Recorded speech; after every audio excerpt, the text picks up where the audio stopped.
Here's how to turn on a MacBook Air with a broken power switch in 60 seconds. First, confirm the charger and cable are known good and the battery has some charge. Plug in the official charger and watch for a MagSafe LED or charging symbol on the screen. Many MacBook Airs automatically power on when you connect power or open the lid. Try opening the lid slowly. If the Mac is sleeping, try pressing Ctrl plus Option plus Command plus Power. This restarts only if the power key still responds. For Intel Macs, you can reset the SMC. Hold left Shift, Control, and Option for 10 seconds, then press Power only if the power key still works. If you have an external monitor and keyboard, connect them, plug in power, then close and open the lid to try a clamshell startup.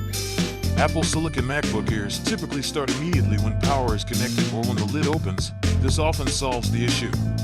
Once you get it on, enable startup automatically after power failure in Energy Saver or battery preferences to prevent future issues. Back up your data immediately using Time Machine or an external drive before attempting hardware fixes. If the power key is truly broken, schedule an Apple Store or authorized repair. Don't attempt risky internal fixes unless you're trained. Recap: plug the charger, try opening the lid, use shortcuts if the power key responds, and seek professional repair when needed.